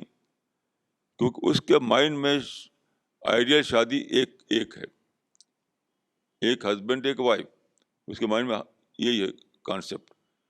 اب وہ کہے گا تمہارے پرافٹ نے بہت ساری شادیاں کر رکھی ہیں، تو اس کے مائنڈ سیٹ کو دیکھیے، اس کے نزدیک وہ آئیڈیل نہیں رہے گا. تو میں سمجھتا ہوں کہ ہماری دعوت کا جو پوائنٹ ہے وہ کسی انسان کی طرف بلانا نہیں ہے، سوسائٹی کی طرف بلانا نہیں ہے، کہ سسٹم کی طرف بلانا نہیں ہے جیسے کچھ جماعتیں پولیٹیکل سسٹم کی طرف بلاتی ہیں کہ اسلام کو پولیٹیکل سسٹم سب سے اچھا ہے. میں ان سب باتوں کو نہیں مانتا. میں یہ مانتا ہوں کہ خدا کی طرف بلانا، کریشن پلان کو بتانا، ڈے آف ججمنٹ سے باخبر کرنا، یہ ہے. تو جو لوگ خود یہ کام کر سکتے ہوں وہ کریں، جو خود نہیں کر سکتے سپوز، تو وہ لٹریچر پھیلائیں، وہ کیسٹ پھیلائیں. یہ سارا میدان کھلا ہوا ہے اور ساری دنیا میں کھلا ہوا میدان، اتنا بڑا میدان ہے کہ آپ زندگی بھر کرتے رہیں، پھیلاتے رہیں اور کبھی بھی کام ختم نہ ہو. یہ ہے میری سوچ اس بات پہ. مولانا اگر کوئی شخص اس دنیا سے چلا جائے مر کر، تو کوئی دوسرا شخص کچھ یہاں سے اس کے نام پڑھ کر یا غریبوں کو کچھ کھانا کھلا کے اس کو کچھ وہاں پہنچا سکتا ہے اس کے لیے، تو کیا دوسروں کا عمل اس کے لیے نجات کا ذریعہ بن جائے گا؟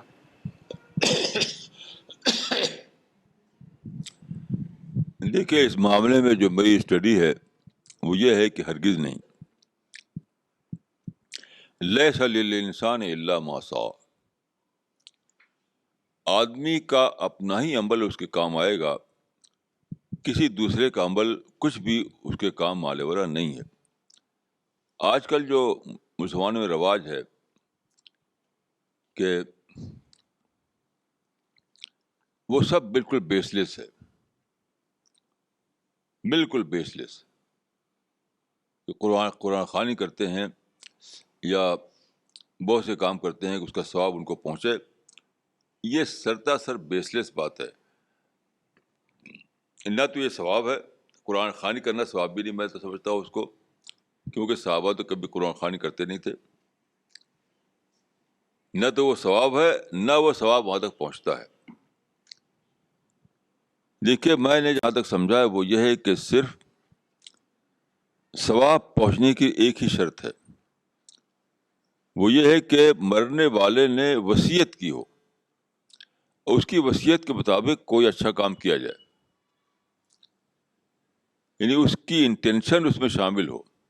مثلا ایک آدمی ہے، اس نے حج نہیں کیا تھا، لیکن وہ اپنی جو پراپرٹی چھوڑ رہا ہے وہ کہے، یہ وصیت کرے، وہ یہ کہے کہ میری پراپرٹی میں سے میری طرف سے کسی کو حج کرا دینا، کیونکہ میں کمزور ہو گیا تھا، میں کسی وجہ سے وہ حج نہیں کر پا رہا تھا. تو وہ یہ وصیت کرے کہ میری پراپرٹی میں سے حج کا خرچہ دے کر کسی کو حج کرا دینا تاکہ میرا فرض پورا ہو جائے. تو چونکہ اس نے خود وصیت کی تھی اس لیے اس کو وہ ملے گا. اور حج بدل یہی ہے. آج کل جو حج بدل چلا ہوا ہے وہ بالکل بیس لیس ہے، یہ کوئی حج بدل نہیں ہے، یہ بدعت ہے. بدعت کہ کسی نے وصیت نہیں کی، اب دادا اور نانا اور ممانی اور چچی کی طرف سے حج بدل کرایا جاتا ہے. اس کا کوئی اصل قرآن حدیث پہ نہیں ہے، کوئی اس کا ثواب نہیں ہے، نہ اس کا کوئی تعلق ہے اسلام سے. صرف وہی حج بدل ہے جس میں کہ مرنے والے نے وصیت کی ہو صراحتاً، یعنی اپنی نیت اسے شامل کی ہو اس نے، تب وہ حج بدل ہے. ورنہ وہ ہرگز حج بدل نہیں ہے، یہ بدعت ہے بالکل، اس میں کوئی شک نہیں. دوسری شکل یہ ہے کہ آدمی نے مرنے سے پہلے وصیت کی ہو کہ بھائی دیکھو میرے پاس اتنا پیسہ ہے، اس پیسے سے تم یہ پل بنا دینا کہ لوگوں کو فائدہ ہو. اس پیسے سے تم پیڑ لگا دینا کہ لوگوں کو اس سے سایہ ملے، اس پیسے سے تم یعنی کوئی ایسا کام جس سے انسان کو فائدہ پہنچے، جو کہتے ہیں صدقہ جاریہ. صدقہ جاریہ، تو صدقہ جاریہ بھی وہ اس کے کام آئے گا جس کو اس نے وصیت کی ہو. اگر اس کی وصیت نہیں کی ہے، اس کی وصیت کے بغیر میں کوئی کام کرتا ہوں، تو کبھی بھی وہ صدقہ جاریہ نہیں بنے گا اس آدمی کے حق میں. تو خلاصہ یہ ہے کہ مرنے والے کو یا تو وہ ثواب ملتا ہے جس کو اس نے خود کیا ہو اپنی زندگی میں، یا وہ جس کی اس نے وصیت کی ہو اور اس کی وصیت کی بنا پر اس کے بیٹے یا اس کے وارثین اس کام کو کریں. بس اس کے سوا کوئی شکل نہیں. مولانا ماڈسٹی کی اصل پہچان کیا ہے؟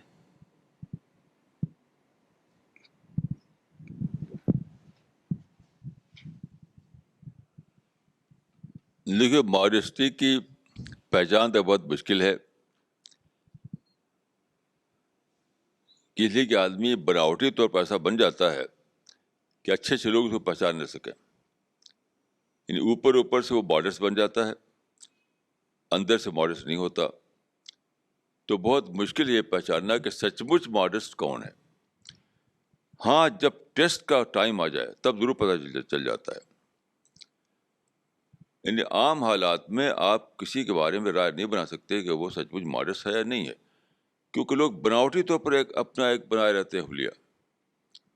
یعنی کچھ لوگ ایسے ہیں جن کی یعنی شخصیت بالکل کھل جاتی ہے کہ وہ ایگوئسٹ ہیں، وہ آروگنٹ ہیں، وہ کھل جاتی ہے بالکل. لیکن کئی لوگ ایسے چھپائے رہتے ہیں اپنی ماڈسٹی کو. تو جب تک وہ ٹیسٹ پر نہ آئے تب تک آپ نہیں کہہ سکتے کہ آپ ماڈسٹ ہے آدمی. جیسے میں ایک قصہ عرض کروں. ایک صاحب ایک بزرگ کے یہاں گئے، مشہور تھا کہ بڑے ماڈسٹ ہیں، وہ بہت ہی ماڈسٹ ہیں، بڑی خاکساری ان کے اندر ہے. تو ان سے گئے اور ایک مسئلہ پوچھا ان سے کہ حضرت یہ مسئلہ بتا دیجیے. تو انہوں نے کہا کہ میں تو ہیج بدہ ہوں، مجھے کیا، میں تو ہیج بدہ مطلب ہے کہ I don't know nothing, I know nothing. ہیج بدہ کے معنی میں کچھ نہیں جانتا. تو جب انہوں نے کہا کہ میں تو ہیج بدہ ہوں، تو اس آدمی کہا ہاں حضرت آپ سچ مچ ہیج بدہ ہیں، آپ کو کچھ آتا نہیں. اب وہ غصہ ہو گئے، وہ بہت غصہ ہو گئے. تو جب ٹیسٹ پر آئے تو ان کا یہ حال ہوا. تو ٹیسٹ کی بہت ساری صورتیں ہیں. میں سمجھتا ہوں کہ اپیئرنس سے کسی کو جاننا کہ یہ ماڈسٹ ہے، یہ ایک بہت مشکل کام ہے. اور لیکن اگر آپ ساتھ رہیں کچھ دن تک تو آپ جان سکتے ہیں کہ ماڈسٹ ہے یا نہیں ہے. جیسے حضرت عمر فاروق نے کہا کیا ہے کہ انہوں نے کسی کی تعریف کی، بڑا ماڈسٹ ہے، بڑا اچھا ہے. تو انہوں نے کہا کیا تم نے ان سے کبھی کوئی ڈیلنگ ہوئی تمہاری ان سے؟ تو اس کہا کہ نہیں. کہا تبھی تو انہوں نے کہا ٹریول کیا ہے؟ کہا کہ نہیں. تو انہوں نے کہا کہ تب تم اس کے بارے میں کچھ بھی نہیں جانتے. مطلب ہے کہ وہ مومنٹ جب کہ آدمی ٹیسٹ پر آتا ہے وہ تو تمہارے ساتھ گزرا نہیں. تو انہوں نے کہا کہ تم نے شاید اس کو مسجد میں اٹھتے بیٹھتے دیکھا ہوگا. یہ کہا انہوں نے. تو مسجد میں اٹھتے بیٹھتے تو ٹیسٹ پر ہوتا ہے وہ. یعنی خدا کے سامنے جب جھکنا ہو مسجد میں تو آدمی ٹیسٹ پر نہیں آتا. ٹیسٹ پر آتا اس وقت جب کہ انسان کے سامنے جھکنا ہو. یاد رکھیے اس کو. خدا کے سامنے شیطان جھکتا تھا، آدم کے سامنے نہیں جھکا وہ. تو قرآن میں جو قصہ بتایا گیا ہے اس سے میں نے نتیجہ نکالا ہے کہ انسان کا جو ٹیسٹ ہے وہ خدا کے سامنے جھکنے پر نہیں ہے، انسان کے آگے جھکنے پر ہے. تو آدمی کے یعنی جب آپ اس کے ساتھ رہیں کچھ دن رات دن، یا اس کو اس وقت دیکھیں جب کوئی ٹیسٹ پر آ گیا ہو، تب آپ جان سکتے ہیں کہ آدمی ماڈسٹ ہے یا ماڈسٹ نہیں ہے.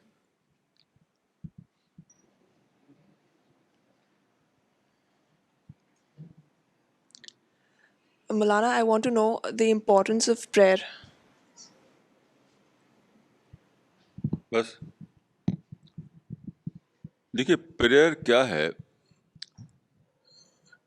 یہ کوئی سیٹ آف ریچولس کا نام نہیں ہے. اسی لوگوں کو سمجھ میں نہیں آتا کہ نماز کیا، پریئر کیا.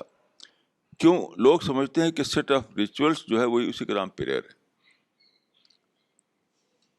جو حضرت عمر کا بھی بتایا میں نے کہ اٹھنا بیٹھنا.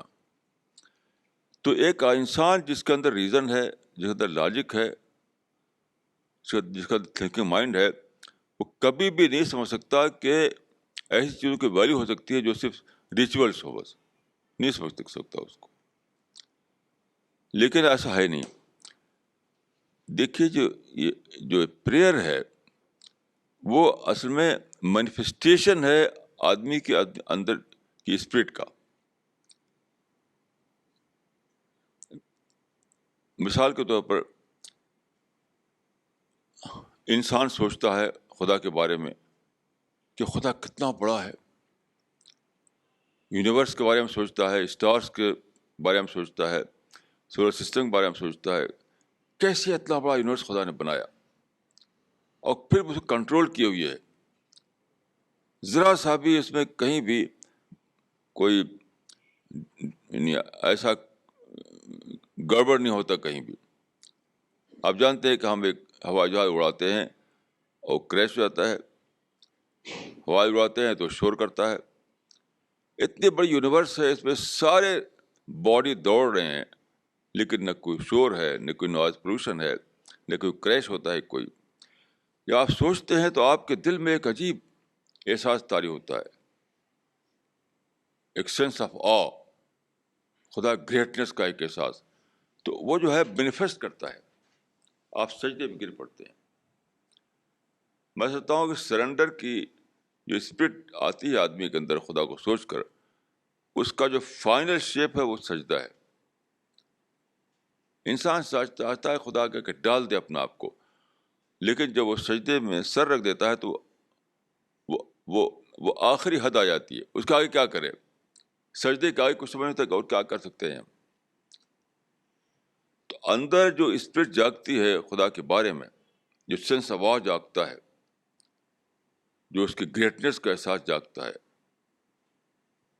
خدا آلمائٹی ہے، یہ جو جاگتا ہے آدمی کے اندر، تو اس وقت اس کا جب وہ مینیفیسٹ کرتی وہ اسپرٹ، تو اسی کا نام پریئر ہے، اسی کا نام عبادت ہے، اسی کا نام نماز ہے. اور جہاں نماز جو ہے یعنی بغیر اسپرٹ کے ہو، تو حدیث میں آتا ہے کہ لا صلاۃ لمن لم یتخشع، اس کی نماز نہیں جس کی نماز میں اسپرٹ نہ ہو، خشوع کی اسپرٹ نہ ہو. تو سارا کنفیوژن اس لیے ہوتا ہے کہ لوگ سمجھتے ہیں کہ سیٹ آف ریچولس کا نام پریئر ہے. نہیں، پریئر نام ہے اپنے اندر ایک اسٹارم اٹھتا ہے، اسٹارم، کہ میں خدا کو اکنالج کروں، خدا کی بلیسنگ کا، خدا گریٹنس کو میں اکنالج کروں. اس وقت جو اکنالج کرنے کی اسپرٹ جاگتی ہے کہ اسٹارم آتا ہے اندر آدمی کے، تو گر پڑتا ہے خدا کے آگے. اسی گر پڑنے کا نام پریئر ہے، اسی کا نام نماز ہے. Did Islam come into being during the time of Prophet Muhammad? کیا Did Islam come into being during the time of Prophet Muhammad? لیکن دیکھیے اسلام جو ہے یعنی ہر پروفٹ کا ریلیجن اسلام ہی تھا. اسلام پروفٹ محمد شروع نہیں ہوا. یہ ایک مس انڈرسٹینڈنگ ہے، کیونکہ قرآن سے یہ بات ثابت ہے کہ سارے ہی پیغمبروں کو ایک ہی دین دیا گیا، انکلوڈنگ پرافٹ محمد. یہ بات قرآن میں بار بار آئی ہے کہ سارے پرافٹس کو خدا نے ایک ہی ریلیجن، ایک ہی دین دیا، انکلوڈنگ پرافٹ محمد. تو اس معنی کہ سب کا ریلیجن وہی تھا، اسلام. تو اسلام جو ہے مسلمانوں کے مذہب کا نام نہیں ہے. اسلام سارے پیغمبروں کے دین کا نام ہے. ایک بات. دوسری بات یہ ہے کہ اسلام کسی کلچر کا نام نہیں ہے. آج کل اسلام کا مطلب ہوتا ہے ایک مسلم کلچر، اس کو اسلام سمجھ لیتے ہیں لوگ. اسلام مینس سرنڈر، سبمیشن، یعنی religion of surrender, religion of submission کا نام اسلام ہے. تو جس ریلیجن میں سرنڈر کی اسپرٹ نہ ہو، سبمیشن کی اسپرٹ نہ ہو، وہ اسلام نہیں ہے، وہ نتھنگ ہے، اس کا خدا کا کوئی درجہ نہیں ہے. تو عربک میں اس کا نام اسلام ہے. پچھلے پرافٹ کی زبان عربک نہیں تھی، ان کے یہاں کوئی اور لفظ رہا ہوگا جس کو ہمیں پتہ نہیں ہے. لیکن ہر پرافٹ نے جو ریلیجن انسان کو دیا وہ بیس کرتا تھا سبمیشن پر اور سرنڈر پر. اور اسلام کے معنی ہی سرنڈر کے. کسی اگر سرنڈر کرنے کو اسلام کہتے ہیں. تو اسلام ایک عربک ورڈ ہے جو پرافٹ محمد کے زمانے میں استعمال ہوا. پچھلے پیغمبر اپنی اپنی زبان بولتے تھے، اس زبان میں اسی کا کوئی ایکولنٹ انہوں نے استعمال کیا ہوگا. لیکن چونکہ ان کی جو ٹیچنگ تھی وہ پریزرو نہیں ہے. آج کسی بھی مذہب کی ٹیچنگ پریزرو نہیں ہے، اور اکثر تو ٹرانسلیشن کے روپ میں ہے. ٹرانسلیشن اصل اوریجنل جو لینگویج ہے وہ سوائے پرافٹ محمد کے کسی کی اوریجنل لینگویج آج موجود ہی نہیں ہے. یعنی عربک لینگویج ایک لیونگ لینگویج ہے. اور دوسرے لوگوں کی جو باتیں ہیں وہ ڈسٹارٹ بھی ہو گئی، دوسرے کی لینگویج ہی بدل گئی. تو کچھ پتہ نہیں کہ انہوں نے کون سا ورڈ یوز کیا تھا. لیکن میں یہ کہہ سکتا ہوں قرآن کی روشنی میں کہ سب کا مذہب اسلامی تھا، یعنی خدا کے آگے سرنڈر کرنا. یہی ہے اسلام کی اسپرٹ، یہی مذہب سارے پیغمبروں کا تھا. According to biblical reference which talks about creation of Adam, paradise, and how he was forbidden to go into a particular direction, eating a particular fruit, and then Satan misled him, and how the entire thing came into the existence. I would like to know that when Adam was created, he lived in the paradise for quite some time. Did he consciously know what exactly was the creation plan of God while he was in paradise, or when he was sent on the earth and he lived in the earthly environment, then he got to know that this is what exactly God's creation plan is? دیکھیے، Adam کے بارے میں جو information ملتی ہے ہم کو قرآن سے یا بائبل سے، تو اس کو بالکل لٹرل طور پر ہم نہیں لے سکتے. جیسے ابھی تک یہ چیز اسٹیبلش نہیں ہے کہ ایڈم کو جہاں بسایا گیا تھا وہ وہی پیراڈائز ہے جہاں بعد کو سارے خدا کے اچھے بندے جائیں گے، یا بائبل جو بتاتی ہے وہ یہ بتاتی ہے کہ اسی دنیا میں خدا نے بنایا تھا. عدن میں، ADEN، ایڈن میں ایک باغ لگایا، وہاں آدم کو رکھا. تو یہ بات ابھی بھی کلیئر نہیں ہے کہ ہمارے جو اسکالرس ہیں ان کے ہاں بھی کہ ایڈم کو کہاں رکھا گیا تھا، اس پیراڈائز میں یا کسی اور پیراڈائز میں. تو یہ باتیں ایسی ہیں جس پر ہم بہت ہی اسپیسیفک طور پر شاید کوئی بات نہ کر سکے. لیکن جہاں تک کریشن پلان آف گاڈ کی بات ہے تو یقیناً ایڈم جو تھے پہلے پرافٹ تھے، اور جب پہلے پرافٹ تھے تو ہمیں یہ ماننا ہوگا کہ ان کو ضرور اس بات کا علم تھا کہ کریشن پلان آف گاڈ کیا ہے. میں نہیں کہتا کہ قرآن میں انہی شبدوں میں لکھا ہوا ہے، لیکن میں یہ سمجھ سکتا ہوں کہ ضرور انہیں جب خدا نے انہیں بتایا کہ یہ ہے خدا کا پسندیدہ ریلیجن، تو ضرور یہ بتایا ہوگا کہ خدا کریٹو پلان آف گاڈ کیا ہے.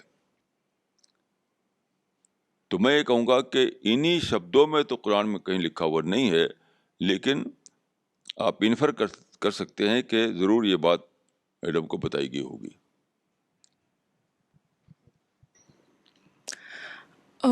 Today's younger generation is mainly concerned about making money and earning fame for themselves, and they think that they'll have enough time for spirituality once they've achieved it all.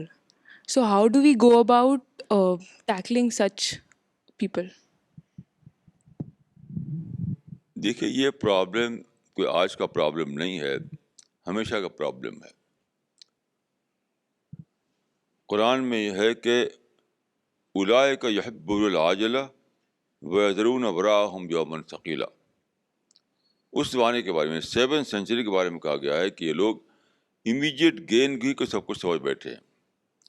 یہ الہاکم التکاثر حتی زرتم المقابر، کہ سارے لوگ دوڑ رہے ہیں پیسے کے لیے، اور پیسہ اور پیسہ اور پیسہ. تو یہ کلچر جو ہے جس کو آج آپ دیکھتے ہیں، مٹیریل کلچر یا منی کلچر، یہ ہمیشہ سے رہا ہے. ایسا نہیں کہ آج ہو گیا ہو. وہ میں سمجھتا ہوں کہ جو فرق ہوا وہ یہ ہے کہ پہلے لوگوں کی دوڑ یہ ہوتی تھی کہ میرے پاس بہت سارے گھوڑے ہوں، اب یہ دوڑ ہے کہ میرے پاس کئی کاریں ہوں. پہلے آدمی سمجھتا تھا کہ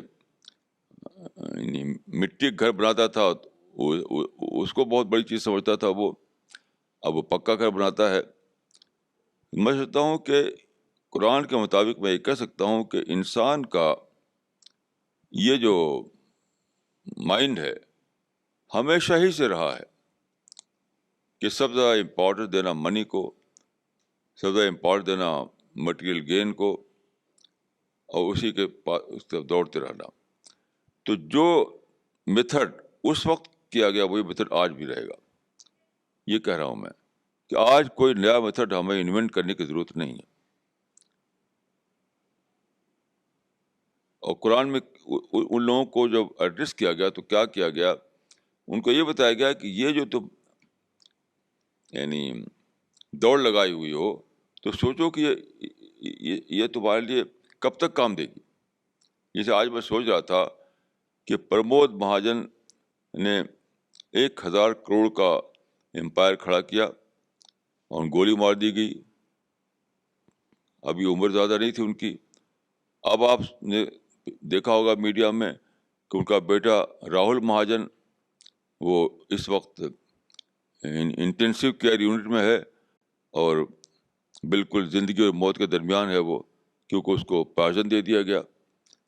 تو آپ بتائیے کہ یہی قرآن کا طریقہ ہے کہ لوگوں کو بتانا، جس کو اردو میں کہتے ہیں بے ثباتی، یعنی کہ کیا ملا تم کو اس سے. پیسہ کما کما ڈھیر کر رہے ہو لیکن ملا کیا تم کو؟ الہاکم التکاثر حتی زرتم المقابر، مال کا ڈھیر کر لیا اور آخر میں چلے گئے کہاں؟ قبر میں چلے گئے. یہ میتھڈ جو ہے آج بھی وہی ویلڈ ہے کہ ہم انسان کو موت کے بارے میں بتائیں، کریشن پلان کے بارے میں بتائیں، اور یہ جو پریزنٹ ورلڈ ہے اس میں کچھ بھی کرو ہیپینس نہیں مل سکتی تم کو، کچھ بھی کرو تم کو پھر بھی ٹینشن باقی رہے گا تمہارا. میں سمجھتا ہوں کہ یہی طریقہ پہلے تھا اور آج بھی یہی طریقہ رہے گا. کوئی نیا طریقہ میں نہیں سوچتا کہ ہم کو انوینٹ کرنا چاہیے.